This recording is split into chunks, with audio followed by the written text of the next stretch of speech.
Kami bawakan hari ini, kita nak perkenalkan terlebih dahulu iaitu Farah Ahmad, antara selebriti yang kita nak berkongsi pengalaman raya beliau. Yelah, dah 2 tahun tak beraya kan. Juga bukan Farah saja, kita juga bawakan seorang tetamu menerusi panggilan video iaitu Muhammad Hairul Anwar Mesran, selaku tetamu kita bawakan hari ini untuk kongsi kerana beliau mempunyai pengalaman sedikit berbeza daripada kita bertiga ya. Kerana kehilangan seorang ahli keluarga yang disayangi disebabkan oleh COVID-19. Kita nak kongsi pengalaman kedua-dua mereka ini.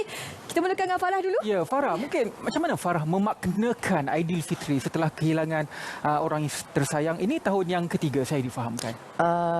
Kami ahli keluarga beraya seperti biasa, meriah, sebab saya dengan anak-anak dah set. Yang dah pergi, yang pergi hanyalah jasad, tapi memori dengan kenangan dan semangat ni masih sama. Sebab yang pergi kita sedekahkan Al-Fatihah, yang hidup kena meneruskan hidup. Tahun ni raya, orang kata raya terkejut kan? Tahun ni orang kata raya terkejut. Raya terkejut. Apa reaksi you malam tu? Raya terkejut, saya tak berapa sangat terkejut sebab saya sejenis yang memang prepare awal. Wow. So day before, sebelum announcement daripada pihak yang berkenaan, saya dah memang beli barang dah semua. Oh, alhamdulillah. Dah siap dah. Barang semua dah ada. Barang mentah semua dah siap. Yang untuk masak tu memang saya selalu masak selepas subuh. Tapi kali ni saya masak awal sikit. Sebab adik-beradik ada datang kan. Sebab kita dah prepare. Okey, yang lain semua terkejut, mesti tak sempat beli barang. Saya dah ada barang, memang dah beli barang sampai raya kedua. Wow. So tidak ada masalah. Dan memang selalu prepare awal. Barang mentah tu memang prepare awal. Alhamdulillah lah, tidak join kesesakan di Kuala Lumpur. Tidak. Pasar-pasar utama di Kuala Lumpur sesak pada malam itu. Saya memang set awal-awal. Saya tak nak berebut. Memang, yelah, bila malam tu announce kan, you memang dah expect hari Isnin. Sebab sebelum pengumuman itu dikeluarkan, memang ada hura-hura dah. Katanya nak raya hari Isnin. So, you memang dah jangka Isnin tu akan raya ataupun macam mana? Saya ikut saja. Okeylah, sebab kita dah prepare, everything kita dah prepare awal. Dengan anak-anak punya barang, seminggu sebelum dah prepare. Tinggal bahan mentah je lah. Rumah pun semua dah kemas dah. So macam masa announcement tu kat rumah, kat kedai kawan. Okey, kat luar lah masa tu. Kat luar. Lepas tu tiba-tiba semua, esok raya. Esok raya. Okey, kita jalan lepak je lah. Relax. Semua dah ada. Tak payah nak risau. Okey, kita berbalik kepada topik kita pada hari ini. Raya tanpa orang yang tersayang. Jadi 3 tahun beraya tanpa suami. Macam mana dengan anak-anak? Saya difahamkan ada satu ketika anak-anak pakai baju arwah untuk hari raya. Memang. Untuk raya yang pertama, masa tak bersama tu, anak memang pakai baju arwah. Baju Melayu tu, lepas tu diorang pakai kain. Tak, mungkin orang kata bukannya sedih macam tak dapat terima, but they just enjoy our life dengan, sebab kita rasa dia masih ada. Value dia tu, sentimental value. Kita masih rasa dia masih bersama, itu je. Sebab barang-barang dia memang anak pakai. Sampai sekarang? Sampai sekarang. Okey. Anak ni 3 lelaki? 3 perempuan. 3 perempuan. Wow. Mungkin kita boleh terima kan, tapi anak-anak mungkin yang tak berapa fahami situasi tu, macam mana Farah? Anak-anak saya memang dah terima dah. Mungkin hari kejadian waktu berita je macam terkejut. Tapi masa dah tahu memang ayah dia dah tak ada tu, hari yang tu, masa dah jumpa tu, diorang dah okey. Diorang memang nak jumpa, tak kisah ayah dah nyawa atau tidak bernyawa. Janji ayah jumpa, selesaikan dengan baik, diorang dah memang terima dah. Jadi setiap hari raya, apakah rutin yang biasa dilakukan oleh keluarga Farah? Kita orang pagi siap-siap, bagi siapa yang boleh sembahyang raya, pergi sembahyang raya. Lepas tu dah selesai semua, kita akan pergi rumah mak mentua. Sebab rumah dekat je, 8 minit dia. Walaupun ikut highway, tapi tak ada tol. 8 minit dia sampai kan. Tapi tahun ni kita orang lambat sikit lah. Tengah hari baru sampai sebab kita tidur lambat kan. Sebab masak. So Mama Fauzia pun faham. Kita dah bagi tahu Ma, sorry Ma, hari ni lambat sikit. Rutin yang sama je. Kat rumah, lepas tu pergi rumah dia, makan. Kita akan pergi rumah, ziarah rumah nenek saudara. Lepas tu patah balik ke rumah Mama untuk main bunga api sampai tengah malam. Tapi tahun ni kita orang tak tidur rumah dia. Kita orang sebab barang tak sempat nak prepare. Yang itu kita orang tak sempat nak prepare. Tapi tak apalah, ulang alik je, dekat je. Tak ada masalah sangat. Okey. Ada perancangan ke nak pergi bergerak ke negeri-negeri lain ke? Tak mau. Apa? Nak Trauma. berjalan. Tak nak. Kita tengok berita pun. Tapi asalnya adalah perancangannya tu. Tak ada. Tidak ada. Tak ada. Sebab Pilihan kita dah tahu kan, orang KL memang tahu bila raya je Malaysia ni jam ya amat. Lebih baiklah duduk saja di Kuala Lumpur bagi yang orang yang nak perlu balik, yang memang diperlukan untuk balik, silakan. Kami duduk je di rumah. Tak apalah, raya sebulan kan? Ya, raya sebulan. Ziarah kubur bila? Ziarah kubur arwah. Dah. Pergi. Ziarah kubur tu Biasanya dilakukan pada hari ke? Kali ni kita orang lambat sebab hari pertama tu tengah hari dalam lepas Zohor dah hujan. So kita nak ambil lecak kan.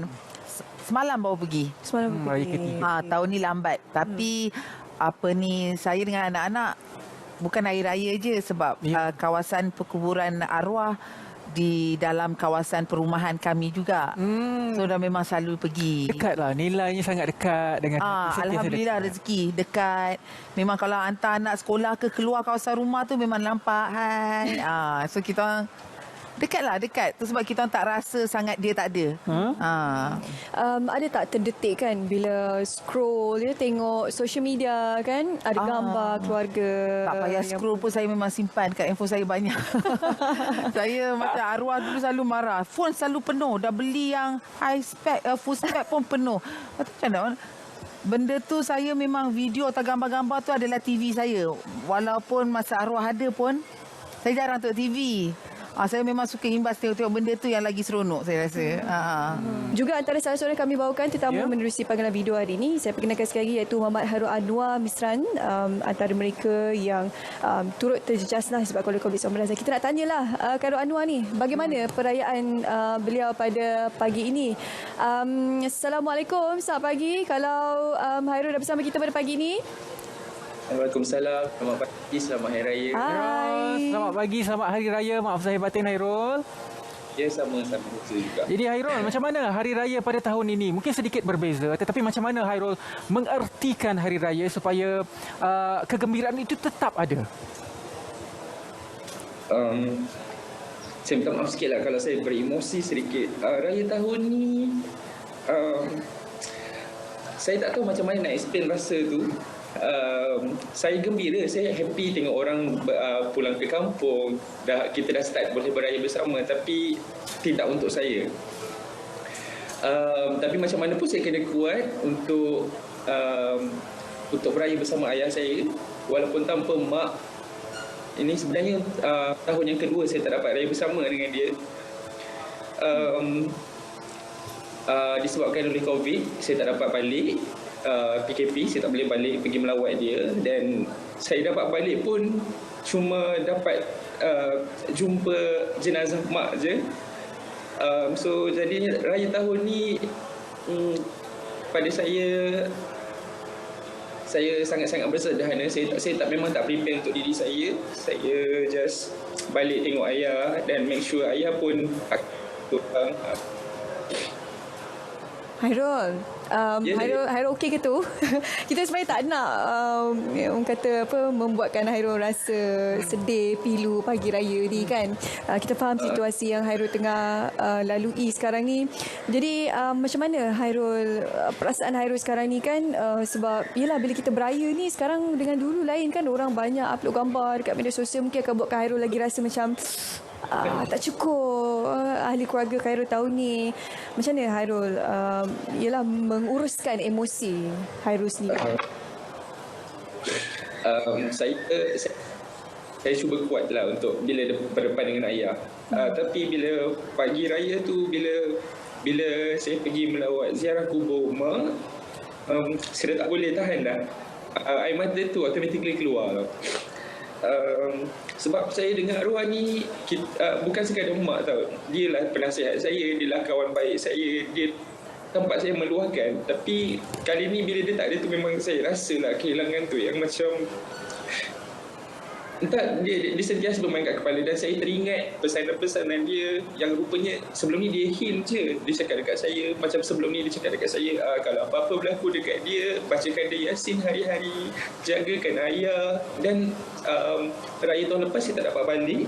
Lepas tu dia kirim gambar dekat saya, dan tak pernah dia pesan, tapi dia pesan kali tu, jaga gambar ni baik-baik, mak takut mak tak sempat nak jumpa adik. Dia cakap macam lah. Yang macam saya cuba kontrol, saya cuba beraya dengan saudara mara, dengan ayah. Cuma yelah, ada ini untuk kali kedua yang saya tak dapat jumpa mak kan. Rindu tu memang saya tak boleh nak cakap. Macam tu lah. Jadi apakah antara rutin dan juga aktiviti yang dilakukan oleh Hairul bersama dengan keluarga Hairul untuk memastikan bahawa raya ini walaupun sedih, kita tetap anda sekeluarga tetap merasakan satu kegembiraan, perlu juga untuk kita ada dalam keadaan kesedihan ini? Okey, aktiviti tu macam biasalah, malam raya. Tahun ni pun kita raya mengejut kan. Dan kebetulan saya kerja sehari sebelum raya tu. Saya plan dengan kakak saya. Saya balik malam raya tu untuk masak bersama. Kalau tak, kita akan masak sama-sama dengan arwah mak. Tapi kali ni kita berdua je. Lepas tu macam pagi raya tu biasalah, kita pergi melawat, kita sesi bermaaf-maafan dulu. Kemudian kita pergi ziarah kubur mak. Dan kebetulan kita kat rumah je sebab ada saudara mara yang lain akan datang ke rumah. Hairul beraya dekat mana? Saya dalam Johor juga. Saya sekarang dekat Johor Baru. Keluarga saya dekat Keluang Johor. Oh, family dekat Keluang. Ya, saya betul. Hairul dekat Johor, JB lah. Betul. Oh, okey. Kita nak cerita, nak minta Hairul kongsilah malam raya macam mana kan? Semua orang panik-panik ni. Hairul macam mana? Malam raya sebab macam saya cakap tadi, malam saya bekerja. So jadinya tapi bila tengah kerja tu kan, bila takbir berkumandang tu, saya dah tak senang dah. Saya dah rasa okey. Memang saya tengok orang sibuk lah post yang macam dah kelang kabut kan, tak buat persiapan. Saya cool je, saya relax je. Cuma saya lebih mengenangkan, saya lebih teringat pada arwah mak saya. Saya cakap okey, kalau tahun ni dia ada kan begini, tapi saya malam raya tu saya memang biasa je, dan habis kerja baru saya terus gerak balik. Tak ada orang kata macam mana, tak ada, mungkin tak se-excited orang lain yang macam okey kena balik, kita dah kena ni kan. Saya macam balik just macam tu je lah. Tak apa, saya rasa ada hikmahnya. Jangan rasa sedih, Hairul. Sebab itulah sebenarnya tujuan kita beraya ni perlu beraya dalam keadaan bersederhana. Jadi bila kita ditimpa ujian macam ni, dia akan mengajar kita untuk beraya dalam keadaan lebih bersederhana, tanpa berlilap-lilap berbagai-bagai yang boleh menyebabkan riak dan takbur dan sebagainya. Jadi ini adalah antara perkara baik kita boleh ambil daripada ujian ditimpa oleh Hairul. Hairul, ada ucapan hari raya untuk disampaikan? Okey, di kesempatan ni saya nak ucapkan selamat Hari Raya kepada semua umat Islam dekat Malaysia ni, serta kepada semua yang menyambut. Gunakanlah peluang beraya ni, tahun ni kita baru dapat beraya kan. Gunakanlah peluang ni sebaik mungkin. Bahagiakan orang yang tersayang selagi dia masih ada. Bahagiakanlah dia. Dan saya rasa itu saja. Selamat Hari Raya. Maaf zahir batin dari saya. Okey, selamat Hari Raya, Hairul. Terima kasih banyak, Hairul. Jadi Farah, kalau kita lihat Hairul mempunyai pengalaman berbeza, baru lagi kehilangan orang tersayang, memang masih lagi sedih. Macam Farah sudah pun 3 tahun. Kalau macam anak-anak ini mungkin tidak mengerti kehilangan ibu bapa. Macam mana Farah sendiri mungkin beri pesanan untuk kita mengumpul kekuatan supaya kita perlu move on. Walaupun kesedihan itu ada, kegembiraan perlu untuk kita semaikan dalam kehidupan. Saya sangat alhamdulillah, saya tak tahulah macam mana saya dapat kekuatan tu, tapi detik di mana saya pergi ke tempat kejadian, saya dah, orang kata okey, that's it, terima. Dan saya memang tanamkan dan berfikiran, sebelum aku nak menyuruh anak-anak bersabar, saya kena bersabar dulu. Sebelum saya nak bagi tahu anak atau mak mentua saya yang kehilangan anak sulung lelaki dia, jangan menangis. Saya perlu cakap dengan diri saya, jangan menangis.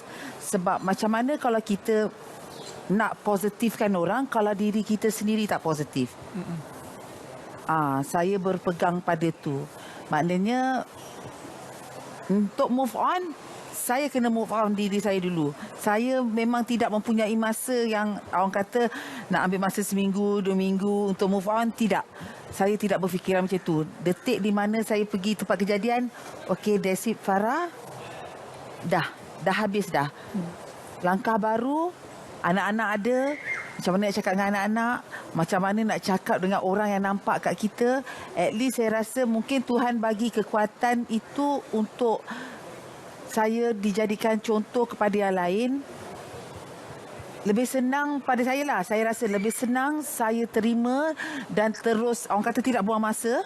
Terus terima dan terus mencari, orang kata memohon doa Tuhan tu bagi saya titik reda tu terus, supaya saya dapat motivate orang lain. Especially anak-anak saya. Sebab diorang kecil lagi. Diorang pun of course lagi terkejut. Siapa yang tak terkejut? Saya pun Pada waktu tu terkejut. umur berapa anak-anak? Anak paling kecil berumur 7 tahun. 7 tahun. Anak yang sulung tengah SPM. Anak SPM. Arwah meninggal disebabkan oleh COVID-19 tu. Berapa lama masa yang diambil untuk sampai Lagi sekali? arwah yang meninggal disebabkan oleh COVID-19? Tidak. Berapa lama masa Suami diambil? saya tak meninggal pasal COVID. Suami saya meninggal disebabkan mati lemas di Sungai Melah Pahang. Okey. Tapi kematian itu menyedihkan lah ya. Bagaimana? Benda yang terkejut, yang benda yang orang kata sepatutnya hari kejadian tu dia balik. Tapi kawan telefon cakap bot dia pecah. Dah setengah jam tak jumpa. Kawan lagi seorang dah jumpa dia. So masa kawan bagi tahu tu, okey, dah dapat rasa okey, suami aku dah tak ada dah. Itu dia pengalaman Farah, pengalaman Hairul ini orang yang dewasa. Sekarang kita akan bersama dengan Syafiqah untuk kita mendengar sendiri mungkin pengalaman daripada anak-anak yang kita bawakan pada hari ini daripada Rumah Anak Yatim Ibu Kasih. Silakan Syafiqah. Terima kasih Ridwan dan juga Syu. Bersama dengan saya di meja ini ialah adik-adik dan juga anak-anak daripada Rumah Kasih Ibu Ampang. Yang duduk dengan saya ni Aira. Manja sangat Aira ni. Dia tak pergi mana-mana dah. Dia melekat dengan saya kat sini. Di sebelah ni kita ada Syasha. Assalamualaikum Syasha. Syasha sihat Syasha? Sihat Alhamdulillah. Alhamdulillah. Sebelah Syasha ni kita ada Ila. Lepas tu ada lagi adik-adik dekat sini. Ramailah sebenarnya. Kita ada 25 orang semuanya. Ada anak yatim dan juga asnaf yang memeriahkan lagi Rumah Terbuka Selamat Pagi Malaysia. Kita nak tanya dululah kepada Syasha. Macam mana sebenarnya Syasha menyambut Aidilfitri bersama dengan adik-adik dan juga anak-anak di Rumah Anak Yatim ni? Sambut Hari Raya Aidilfitri bersama adik-adik kasih ibu. Best lah sebab dah anggap macam family sendiri. Lagipun dah sebelum ni pun sambut raya sama-sama juga. Sambut sama-sama. Okey, waktu Ramadan ni apa di antara aktiviti yang dilakukan di Rumah Kasih Ibu ni? Time Ramadan kita orang bersahur bersama, tadarus, lepas tu solat tarawih. Sama-sama lah semua. Boleh tanya tak Syasha, sejak bila berada di Rumah Kasih Ibu ni Syasha? Saya sejak berada di Rumah Kasih Ibu sejak berumur 12 tahun. 12 tahun. Okey. Macam ni yang duduk dengan saya ni nama dia Aira. Aira kalau difahamkan maknya kenapa Syasha tadi? Mak dia dah meninggal. Maknya dah meninggal. Ayahnya pula sebenarnya tak tahu ke mana. Tapi kalau kita tanya Aira, ayah gimana Aira? Ayah gimana? Oh, sebab bila kita tanya Aira ni, kita tak tahu ayah dia ke mana, tapi dia cakap ayahnya kerja. Itulah dia anak-anak yatim dan juga asnaf daripada Rumah Kasih Ibu ni. Tapi kalau kita boleh lihat semuanya sangat rapat macam ni. Ya Allah, tak duduk diam ni yang ni. Anak Sarawak ni anak Sarawak ni suka sangat. Dia kepada anda di luar sana mungkin yang ada diberikan rezeki yang lebih. Mungkin boleh bersama-sama berkongsi rezeki anda bersama dengan anak-anak yatim. Dan juga asnaf. Bukan sahaja daripada Rumah Kasih Ibu tapi juga di mana-mana sahaja rumah yang memelihara dan juga menjaga mereka ini. Okey, sekarang ni kita nak bersama semula dengan Ridwan dan juga Syu. Saya nak sambung balik makan bersama dengan anak-anak ni di sini. Okey Ra? Jom kita pas ke Abang Ridwan dan Syu. Kena tunggu kita makan lah. Kita pun dah rasa lapar juga ni dengan hidangan hari raya semua hari ini sungguh meriah sebenarnya di set Selamat Pagi Malaysia. Baikkan mungkin sedikit kata-kata akhir dan juga ucapan selamat hari raya Farah untuk slot pada hari ini. Saya mengucapkan selamat Hari Raya kepada semua mereka yang beragama Islam. Semoga raya ini memberi satu nikmat yang baru kepada semua dan apa orang kata menggunakan peluang kita dapat beraya dengan orang tersayang dengan baik. Dan semoga kita semua diberi kesejahteraan hati dari tahun ni untuk tahun depan sehinggalah habisnya kita punya nyawa.